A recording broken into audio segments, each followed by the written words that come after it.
Mayday, Mayday, Mayday.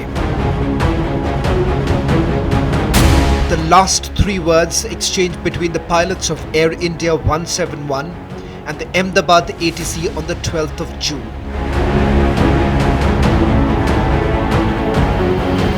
(242 on board, including passengers and crew. This Boeing 7878 Dreamliner was cleared for takeoff around 1:37 in the afternoon.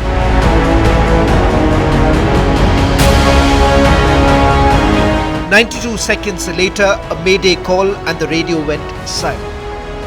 We just wanted to know, is Air India accountable for this? Look, it's our aircraft, it's our crew. We need to make sure the investigation is well supported. But first and foremost, we want to look after the people that have been affected by this incident. One last question. There were multiple show cause notices given. Why were they ignored?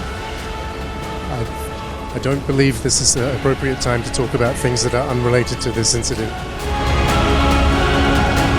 In the last 30 days, India and families of passengers of 4 countries who were on board have been looking for answers.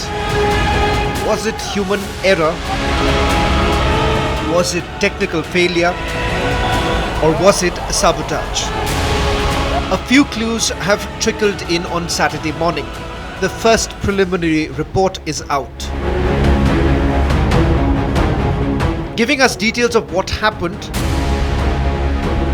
What we don't know is why it happened. The answers could be in this 15-page report. A preliminary report from India's Aircraft Accident Investigation Bureau was released today, which offers some critical insights into what went wrong when the Boeing 7878 registered VTA and B crashed just moments after takeoff from Sardar Vallabhbhai Patel International Airport. And here's what we know. The aircraft took off normally around 1:39 in the afternoon. It built the required speed of 180 knots, lifted off the ground and began climbing. But just 3 seconds later, both the engines suddenly lost power. The flight data shows that the fuel control switches on both the engines were moved from run to cutoff in a span of just 1 second. Now, in other words, both engines were shut down mid-air just seconds after takeoff. On the cockpit voice recorder, one pilot is heard asking, "Why did you cut off?" The other responded, "I didn't." The report details out the critical 26 minutes and the 9 conversations between the pilots and the ATC. Around 1:17 in the afternoon, the ATC approves the startup of the engines. At 12 seconds past 1:19, the ATC queries if the aircraft required full length of the runway. The aircraft confirmed requirement of full length of runway 23 as seen in the CCTV footage. Around 1:25 in the afternoon, the aircraft requests taxi clearance, which was granted by ATC. At 1:32 in the afternoon, the aircraft was transferred from ground to tower control. 2 minutes later, the aircraft is instructed to line up on the runway 23. At 33 seconds past 1:37, the aircraft is cleared for takeoff from runway 23.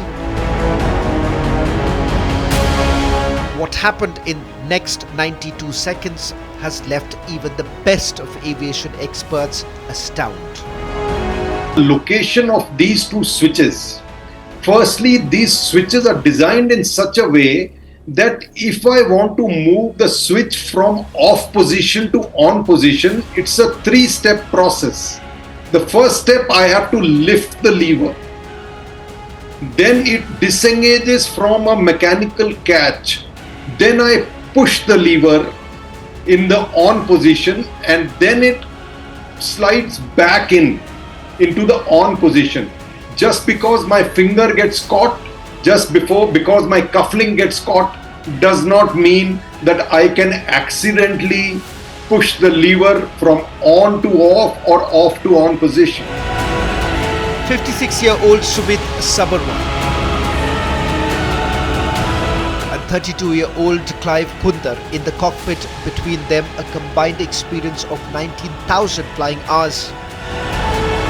The black box has revealed the panic over the fuel control switch. One of the pilot notices the fuel switch is cut off and then asks if the other pilot did it. The black box conversation shows the other pilot responded that he didn't do so.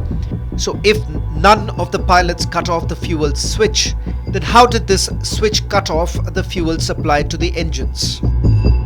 As I have been told by the senior commander who fly 787, that in case of an engine failure or both engines flame out, there is a memory item, and the memory item says that fuel control switch on off, which happens instantly, and this sends a message through the FedEx to reignite the engines.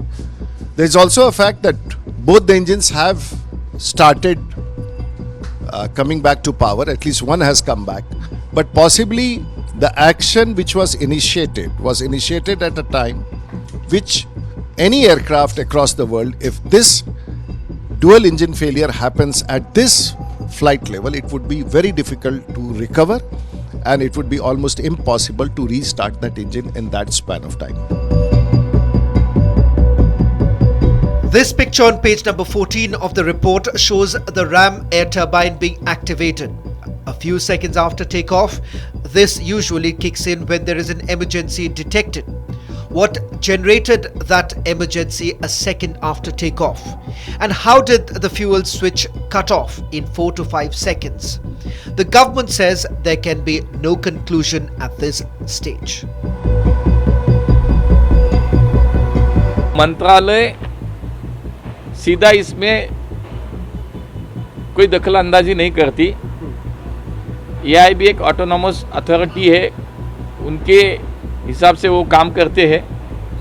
तो उन्होंने भी कहा है कि जो संवाद हुआ है वो भी सामने आया है, लेकिन उस संवाद से हम किसी निष्कर्ष पे नहीं पहुंच सकते, क्योंकि उन्होंने यही कहा है कि ये प्राइमरी रिपोर्ट है।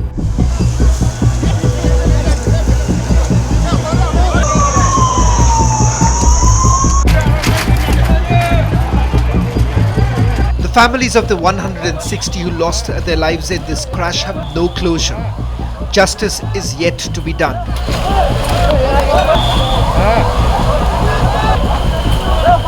Boeing, GE and Air India have no line of blame in this report. But we need to be mindful of forces at play. Does a big lobby want to pin the blame on pilots who aren't alive anymore?